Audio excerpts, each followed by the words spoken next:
Une arrestation spectaculaire, décidée loin des caméras, a secoué l'équilibre géopolitique mondial en quelques heures. Présentée comme une opération ciblée, la capture de Nicolas Maduro par les États-Unis agit surtout comme un avertissement brutal, adressé à tous ceux qui contestent l'ordre imposé par Washington. Mais que signifie réellement ce signal pour les nations du Sud? Et pourquoi Ibrahim Traoré y voit-il un test direct de leur capacité à résister sans disparaître? Un monde entre dissuasion, beurre et basculement. Ce qui se joue ici dépasse largement le Venezuela et la figure de Nicolas Maduro, car cet épisode révèle un mécanisme de pouvoir qui concerne directement l'avenir politique de nombreuses nations. Pour le spectateur, l'enjeu est simple. Comprendre en quelques minutes comment ces stratégies de pression façonnent l'économie, la souveraineté et même la vie quotidienne, aujourd'hui comme demain. À travers les réactions internationales, les silences prudents et les prises de position plus fermes, se dessine une fracture nette entre ceux qui acceptent l'ordre établi et ceux qui commencent à le remettre en cause. Ibrahim Traoré s'inscrit dans cette seconde dynamique non comme un acteur isolé, mais comme l'un des porte-voix d'une génération de dirigeants qui observent attentivement les conséquences de chaque geste américain. Ce récit promet donc une lecture claire des faits, sans slogan, afin d'identifier les coûts réels de la résistance, les bénéfices espérés et les risques souvent sous-estimés. La question n'est plus de savoir si le système est contesté, mais jusqu'où cette contestation peut aller sans provoquer un choc irréversible. Entre 2014 et 2020, le produit intérieur brut du Venezuela a chuté d'environ 60%, tandis que l'inflation dépassait 2000% par an, un effondrement rarement observé hors conflit ouvert. Ces chiffres ne décrivent pas seulement une crise économique, ils marquent un tournant dans la manière dont les sanctions et les démonstrations de force redéfinissent les rapports de puissance à l'échelle mondiale. Pour comprendre ce basculement, il faut replacer la capture de Nicolas Maduro dans une séquence plus longue faite d'actions répétées, de précédents assumés et de messages soigneusement calibrés. Depuis des décennies, Washington utilise une combinaison de pression économique, d'isolement diplomatique et de menaces sécuritaires pour contraindre des gouvernements jugés indociles. L'Irak, la Libye ou l'Afghanistan ont servi de précédent, chacun présenté sous des justifications différentes, mais tous porteurs d'un même signal de domination. Ce qui distingue l'épisode vénézuélien, c'est sa portée symbolique. L'acte ne vise pas uniquement un dirigeant, il fonctionne comme une mise en garde adressée à l'ensemble des pays qui envisagent une trajectoire autonome. Ibrahim Traoré, observant cette dynamique, y voit moins à une preuve de force qu'un aveu d'inquiétude face à un monde devenu plus fragmenté. Selon cette lecture, plus la pression est visible, plus elle trahit la peur de perdre le contrôle. En parallèle, la réaction internationale révèle une ligne de fracture nette. Certains États condamnent ouvertement l'ingérence, d'autres choisissent le silence par crainte de représailles économiques, tandis qu'un nombre croissant renforce discrètement ses liens avec des partenaires alternatifs. La Chine et la Russie apparaissent alors non comme des sauveurs, mais comme des options de repli dans un système perçu comme hostile. Ce contexte explique pourquoi l'affaire dépasse un simple incident diplomatique. Elle ouvre un débat central. Jusqu'où un ordre mondial fondé sur la contrainte peut-il fonctionner avant de provoquer une résistance coordonnée et durable? Dans cette séquence tendue, certaines figures servent de repères pour comprendre ce qui se joue au-delà des communiqués officiels. Ibrahim Traoré apparaît comme l'une de ces voix qui relie l'événement vénézuélien à des réalités vécues ailleurs, notamment en Afrique et en Amérique latine. Son regard ne se fixe pas sur l'acte spectaculaire lui-même, mais sur ses répercussions concrètes et immédiates. Sur le terrain, les premiers impacts se font sentir rapidement. Au Venezuela, la capture du président renforce des dynamiques déjà présentes. Une mobilisation politique accrue, un durcissement du discours souverainiste et une population prise entre indignation et fatigue. À l'extérieur, l'effet est double. D'un côté, des États expriment une solidarité prudente, consciente des risques économiques. De l'autre, plusieurs gouvernements accélèrent des discussions discrètes pour diversifier leurs partenariats et réduire leur dépendance au circuit dominé par Washington. Ce décalage entre discours public et manœuvres privées est central. Il montre que la peur des sanctions n'annule pas la volonté d'autonomie, mais la transforme en stratégie plus progressive. Ibrahim Traoré souligne que cette phase n'est pas celle de la confrontation directe, mais celle de l'apprentissage collectif, où chaque pays observe les erreurs et les marges de manœuvre des autres. Ces impacts précoces ne sont ni spectaculaires, ni immédiatement visibles, mais ils préparent des changements plus profonds. Ils indiquent que l'ordre existant ne s'impose plus naturellement et qu'il doit désormais être maintenu par des actes de plus en plus coûteux politiquement. Autrement dit, la pression redessine déjà les choix souverains. Tout commence par une décision rapide, prise dans un cercle restreint, puis présentée comme une réponse nécessaire à une situation jugée intenable. L'activation est brutale. La capture de Nicolas Maduro intervient après des années de sanctions, de pression diplomatique et de tentatives d'isolement qui n'ont pas produit le changement politique attendu. Cette fois, le geste est direct, visible et conçu pour rompre avec la lenteur des leviers économiques. Il ne s'agit plus seulement de contraindre, mais de démontrer que certaines lignes rouges peuvent être franchies sans négociation préalable. Le point culminant arrive presque immédiatement avec l'onde de choc internationale. Les capitales réagissent dans l'urgence, pesant chaque mot, chaque silence. Les alliés traditionnels de Washington évoquent la légalité et la défense de principes, tandis que d'autres États dénoncent une violation flagrante de la souveraineté. Dans les couloirs diplomatiques, l'incertitude domine. La question n'est pas seulement ce qui vient de se produire, mais ce que cet acte autorise désormais pour l'avenir. Ibrahim Traoré, suivant cette séquence, souligne que la force de l'événement réside moins dans son efficacité immédiate que dans le précédent qu'il crée. Les répliques se multiplient ensuite, plus diffuses mais durables. Au Venezuela, la pression extérieure renforce paradoxalement certaines dynamiques internes. Les mouvements de résistance se structurent davantage, le discours nationaliste gagne en intensité et la population se retrouve au cœur d'un bras de fer qui la dépasse. À l'extérieur, plusieurs pays d'Afrique et d'Amérique latine réévaluent leur position.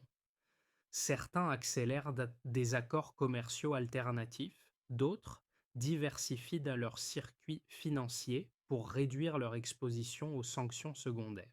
Cette phase révèle une mécanique bien connue, mais rarement aussi visible. Chaque démonstration de force produit un double effet. Elle intimide à court terme, mais incite à long terme à la recherche d'échappatoires. Ibrahim Traoré insiste sur ce point. Plus la pression est centralisée, plus elle encourage une coordination discrète entre ceux qui se sentent menacés. Ce n'est pas une rupture immédiate, mais une accumulation de petits ajustements qui, mis bout à bout, modifient l'équilibre général. À mesure que les jours passent, l'événement cesse d'être perçu comme un acte isolé. Il s'inscrit dans une série aux côtés d'autres interventions passées et nourrit une lecture plus large du rapport de force mondiale. Pour certains gouvernements, la leçon est claire. Attendre passivement revient à accepter une vulnérabilité permanente. Agir trop frontalement expose à des représailles sévères. Entre ces deux options, une voie intermédiaire se dessine, faite de prudence stratégique et de solidarité ciblée. Ainsi, la capture de Maduro fonctionne comme un catalyseur. Elle accélère des dynamiques déjà en cours et oblige chaque acteur à repositionner ses priorités. Le choc initial s'estompe, mais ses effets continuent de se propager silencieusement, bien au-delà du Venezuela. Avant l'intensification des sanctions, l'économie vénézuélienne reposait encore sur des mécanismes d'exportation et d'importation relativement stables, malgré des fragilités structurelles déjà connues. Après leur durcissement, les indicateurs changent brutalement de trajectoire, illustrant un passage clair d'une crise gérable à un effondrement systémique. Le premier chiffre qui s'impose concerne la contraction économique. Entre 2014 et 2020, le produit intérieur brut du Venezuela recule d'environ 60%. Cette chute ne signifie pas seulement moins de richesses produites, elle traduit un arrêt massif de l'activité industrielle, une baisse drastique des revenus publics et une incapacité croissante de l'État à financer les services essentiels. En quelques années, le pays bascule d'une économie sous tension à une économie paralysée. Le deuxième indicateur clé est l'inflation.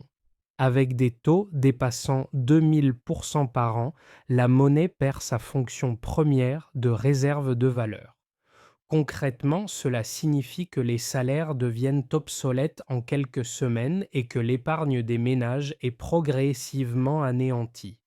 Cette dynamique accentue les inégalités et rend toute planification économique quasi impossible, aussi bien pour les citoyens que pour les entreprises locales. Le troisième chiffre concerne l'impact humain direct. Plus de 90% de la population vénézuélienne vit sous le seuil de pauvreté selon les estimations évoquées dans le débat international.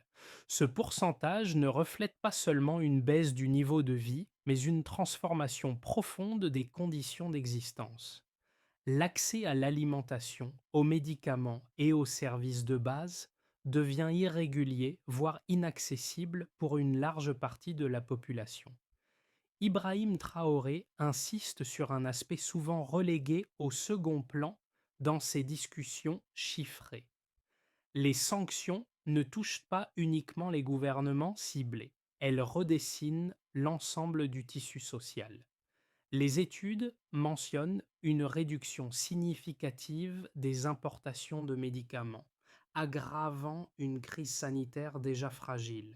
Selon des estimations relayées par des organismes internationaux, plus de 20 000 décès auraient été enregistrés sur une période de 2 ans en lien avec ces pénuries. Ces données permettent une lecture plus nuancée du rapport de force. D'un côté, elles montrent que les sanctions peuvent vraiment provoquer des dommages économiques considérables. De l'autre, elles révèlent leurs limites politiques. Malgré l'ampleur des pertes, le pouvoir en place ne s'effondre pas mécaniquement. Au contraire, la pression extérieure tend parfois à renforcer la cohésion interne et à légitimer un discours de résistance. En mettant ces chiffres en perspective, une conclusion intermédiaire s'impose. La stratégie de contrainte repose sur des coûts humains et économiques élevés, sans garantie de transformation politique rapide. C'est ce décalage entre l'intensité des dégâts mesurables et l'incertitude des résultats qui alimente aujourd'hui les critiques formulées par des dirigeants comme Ibrahim Traoré et qui poussent de nombreuses nations à réévaluer leur exposition à ce type de pression. Les partisans des sanctions et des démonstrations de force avancent généralement deux arguments principaux pour justifier ces stratégies. Le premier repose sur l'idée du maintien de l'ordre international. Selon cette logique, exercer une pression économique et politique sévère serait un moyen légitime de contraindre des régimes accusés de violation des droits humains ou de dérives autoritaires. La contrainte serait alors présentée comme une alternative moins violente qu'une intervention militaire directe, destinée à forcer un changement de comportement sans recourir à la guerre ouverte. Le second argument affirme que ces sanctions ciblent avant tout les élites dirigeantes. En isolant financièrement un gouvernement, en limitant son accès au marché et aux flux de capitaux, la population serait incitée à remettre en question ses dirigeants. La pression économique deviendrait ainsi un levier interne de transformation politique supposé conduire à des réformes ou à une transition du pouvoir. Ces arguments possèdent une cohérence théorique et expliquent pourquoi de nombreux États continuent de soutenir ce type d'approche. Cependant, l'expérience récente en révèle les failles. Les chiffres évoqués précédemment montrent que les effets des sanctions débordent largement les cercles dirigeants. L'appauvrissement massif de la population, la dégradation des services de santé et la fragilisation des infrastructures touchent en priorité les citoyens ordinaires, bien plus que les élites politiques capables de contourner certaines restrictions. Ibrahim Traoré met également en lumière un effet contre-productif souvent sous-estimé. Lorsque la pression extérieure est perçue comme une atteinte directe à la souveraineté, elle tend à renforcer le sentiment national et la solidarité interne autour du pouvoir en place. Au Venezuela, cette dynamique se traduit par un soutien accru à l'État face à ce qui est vécu comme une agression étrangère, réduisant l'efficacité du levier censé provoquer un changement politique. Enfin, l'argument du changement forcé ignore la capacité d'adaptation des pays sanctionnés. Le développement de partenariats alternatifs avec Internet, notamment avec des puissances non occidentales, offre des marges de manœuvre inattendues. Ces ajustements n'annulent pas les coûts des sanctions, mais ils limitent leur impact politique à long terme. Ainsi, même en considérant les arguments les plus solides de leurs défenseurs, les sanctions apparaissent comme un outil aux résultats incertains. Leur efficacité dépend moins de leur intensité que du contexte, et leurs conséquences humaines soulèvent une question centrale. Le prix payé est-il proportionné aux objectifs affichés? On voit alors se dessiner une évidence. La pression révèle ses propres limites. À mi-parcours de cette séquence, un constat s'impose. La démonstration de force ne produit plus l'effet de sidération attendu, mais déclenche une recomposition progressive des alliances. Ce basculement discret change la nature même du rapport de force. Dans les coulisses diplomatiques, les États les plus exposés aux sanctions observent attentivement les réactions internationales. Ils notent que l'isolement n'est plus total et que des voies alternatives existent. Ibrahim Traoré souligne que cette phase marque un tournant psychologique décisif. La peur, longtemps utilisée comme levier principal, cesse d'être paralysante dès lors qu'elle est partagée et analysée collectivement. Ce changement se traduit par des ajustements concrets. Des accords bilatéraux se multiplient, souvent hors des circuits traditionnels. Les échanges se réorientent, les systèmes de paiement se diversifient et les partenariats énergétiques ou miniers deviennent des outils de négociation stratégique. Aucun de ces mouvements n'annule immédiatement l'impact des sanctions, mais chacun réduit un peu plus leur capacité à imposer une trajectoire unique. Le point central de ce basculement est là. La contrainte fonctionne tant qu'elle demeure incontestée. Une fois perçue comme un risque structurel commun, elle perd de son efficacité coercitive et devient un facteur d'accélération vers un ordre plus fragmenté. Ibrahim Traoré y voit non pas une victoire immédiate, mais une redistribution lente du pouvoir, où la résistance s'organise moins dans la confrontation que dans l'adaptation coordonnée. Ce basculement ne fait pas de bruit, mais il redéfinit silencieusement les règles du jeu. Les effets de cette recomposition ne se manifestent pas de manière uniforme. Ils touchent différemment les États, les entreprises, les citoyens et les régions entières, dessinant une carte des conséquences bien plus complexe qu'un simple affrontement diplomatique. À ce stade, Ibrahim Traoré insiste sur l'importance de lire ces impacts séparément pour en mesurer la portée réelle. Pour les États, la première conséquence est stratégique. Les gouvernements exposés aux sanctions comprennent que leur marge de manœuvre dépend désormais de leur capacité à diversifier alliances et circuits économiques. Certains renforcent leur présence dans des organisations régionales, d'autres investissent dans des partenariats bilatéraux jugés plus sûrs. Cette réorientation ne signifie pas une rupture immédiate avec l'ordre existant, mais une réduction progressive de la dépendance à un centre unique de décision. Du côté des entreprises, l'incertitude devient structurelle. Les sociétés locales subissent comme des restrictions d'accès au marché, au financement et aux technologies, tandis que les acteurs internationaux hésitent à s'engager par crainte de sanctions secondaires. Cette situation favorise l'émergence de réseaux commerciaux alternatifs, souvent moins visibles, mais plus résilients. Les coûts sont élevés, la croissance est freinée, mais certaines entreprises parviennent à survivre en s'adaptant à des circuits parallèles. Pour les citoyens, les conséquences sont les plus immédiates et les plus lourdes. La hausse des prix des biens de première nécessité, les pénuries récurrentes et la dégradation des services publics transforment la vie quotidienne. Les chiffres évoqués précédemment, notamment le taux de pauvreté dépassant 90%, prennent ici une dimension humaine. Ibrahim Traoré rappelle que ces réalités nourrissent à la fois la colère sociale et un sentiment d'injustice profonde, mais aussi une résilience collective face à ce qui est perçu comme une pression extérieure injustifiée.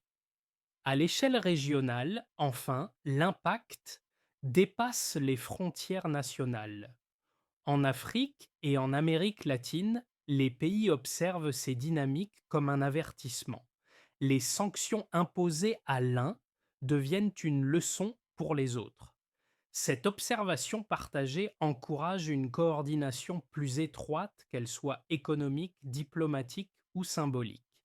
Des initiatives communes émergent visant à mutualiser les risques et à renforcer une capacité de négociation collective. Ces quatre niveaux d'impact convergent vers une même conclusion. La stratégie de contrainte ne se limite pas à punir un acteur précis, elle reconfigure des systèmes entiers. En révélant ses coûts humains, économiques et politiques, elle accélère paradoxalement la recherche d'alternatives. C'est dans cette tension entre souffrance immédiate et adaptation de long terme que se joue une partie essentielle de l'équilibre mondial actuel. À court et moyen terme, plusieurs trajectoires plausibles se dessinent, chacune dépendant de l'évolution des rapports de force et de la capacité des acteurs à ajuster leur stratégie. Ces scénarios ne prédisent pas l'avenir, mais permettent de comprendre les directions possibles et les choix implicites qu'elles impliquent. Le scénario de base prolonge les dynamiques actuelles. Les sanctions restent en place, parfois renforcées, tandis que les pays visés continuent de chercher des marges de manœuvre sans rupture frontale. L'économie demeure sous pression, la croissance reste limitée et les coûts sociaux persistent.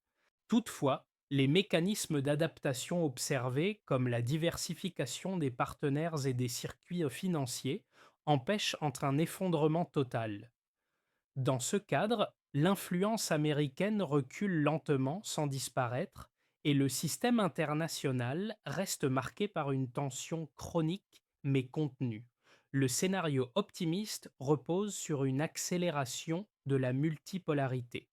L'isolement relatif de certaines puissances occidentales pousse les États émergents et les pays du Sud à renforcer leur coopération.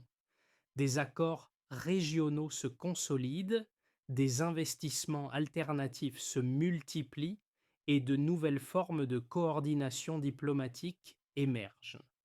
Cette dynamique n'élimine pas les déséquilibres, mais elle réduit la capacité d'un seul acteur à imposer unilatéralement ses décisions.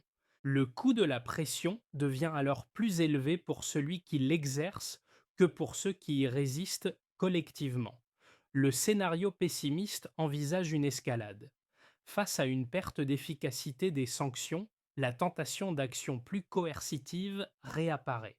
Les tensions politiques s'intensifient, les risques de confrontation indirecte augmentent et certaines régions deviennent plus instables. Dans ce contexte, les économies fragiles subissent des chocs supplémentaires et les populations paient un prix encore plus lourd. La fragmentation du système international s'accentue au détriment de toute forme de coopération globale.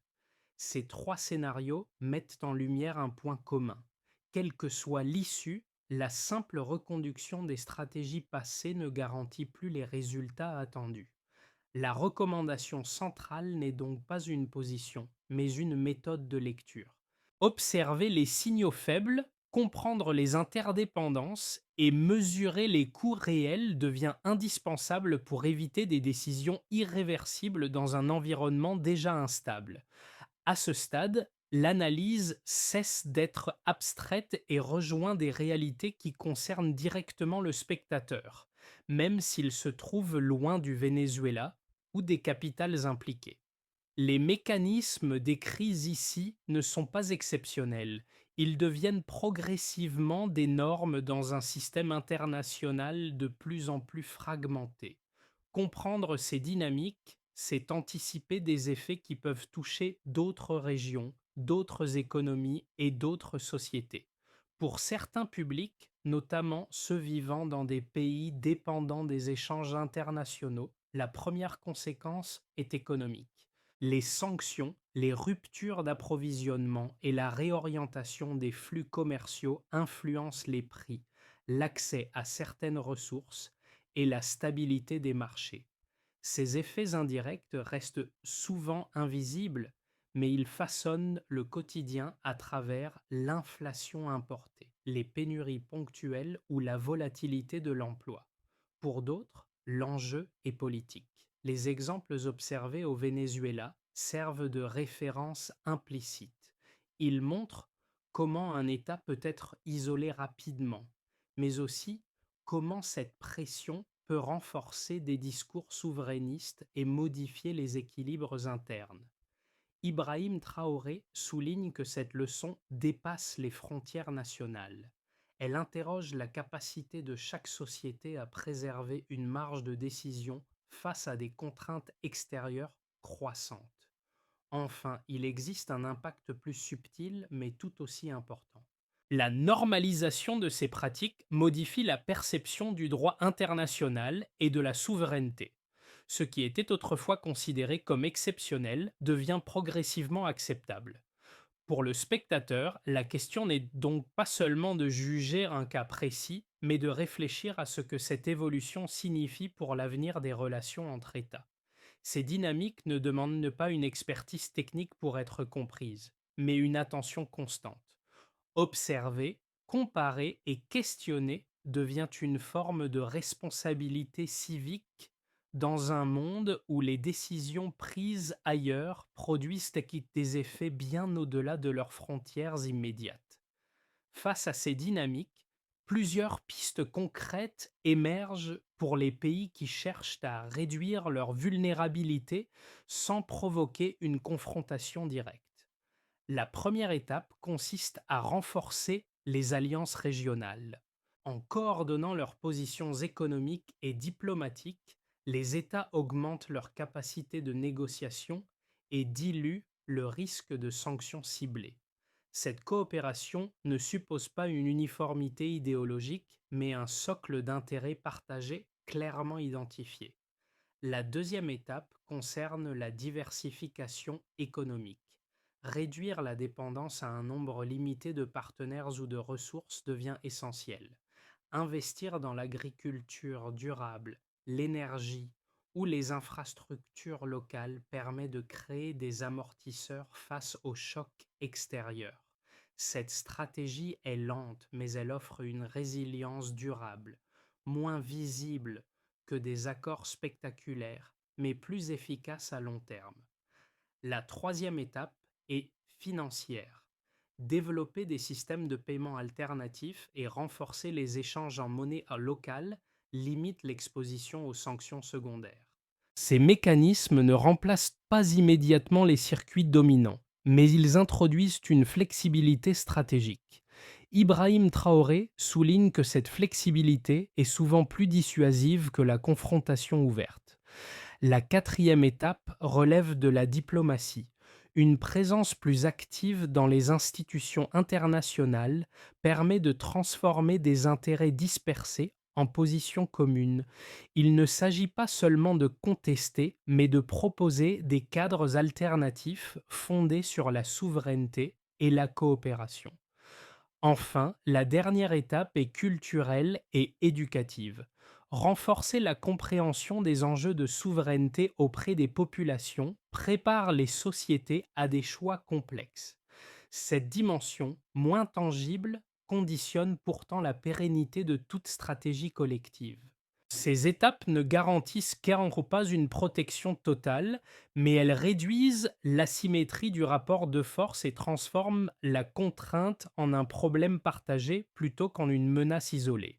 En revenant au fil de cette analyse, un motif réapparaît avec constance, celui d'une résistance qui ne naît pas d'un geste héroïque isolé, mais d'une accumulation de prises de conscience. L'image évoquée plus tôt, celle de décisions prises loin des populations puis répercutées sur leur quotidien, trouve ici tout son sens. Ibrahim Traoré incarne cette lecture lucide, attentive aux détails souvent négligés mais décisifs à long terme. Ce qui s'est joué autour du Venezuela dépasse un affrontement ponctuel. C'est une leçon collective sur la manière dont la pression extérieure transforme les sociétés, parfois en les fragilisant, parfois en les obligeant à se réinventer. Les sanctions, les alliances alternatives et les ajustements stratégiques ne sont que les manifestations visibles d'un mouvement plus profond, celui d'une remise en question de l'ordre établi. Ibrahim Traoré rappelle que cette transition n'est ni rapide ni sans douleur. Elle s'inscrit dans le temps long, faite d'erreurs, de compromis et de résistances silencieuses. Pourtant, chaque adaptation, aussi discrète soit-elle, participe à redéfinir les règles du jeu. La phrase clé de cette trajectoire tient en peu de mots. La contrainte ne crée pas l'adhésion. Elle peut imposer le silence, mais elle nourrit aussi, inévitablement, le désir d'autonomie. C'est dans cet espace, entre pression et dignité, que se dessine l'avenir de nombreuses nations. Au terme de ce parcours, il ne s'agit pas de conclure par une certitude, mais d'ouvrir un espace de réflexion. Les événements analysés montrent que le monde n'est plus structuré autour d'un seul centre de décision incontesté. Les choix faits aujourd'hui par les grandes puissances, comme par les nations du Sud, façonnent un avenir encore instable, mais profondément différent de celui des décennies passées. Dans ce contexte, les propos et les analyses portés par des figures comme Ibrahim Traoré ne doivent pas être compris comme des slogans, mais comme des invitations à examiner les rapports de force avec lucidité. Ils rappellent que la souveraineté, l'économie et la dignité humaine sont intimement liées et que chaque action internationale produit des répercussions bien au-delà de son objectif immédiat. Pour le spectateur, l'enjeu est simple mais essentiel. Observer ces dynamiques, les comparer à d'autres situations et en discuter collectivement permet de dépasser les récits simplifiés. La compréhension devient alors un premier levier d'action, même modeste. La question reste ouverte. Comment ces transformations influenceront-elles les relations internationales dans les années à venir? Et quel rôle les sociétés civiles peuvent-elles jouer dans un monde où la contrainte et l'adaptation coexistent désormais en permanence?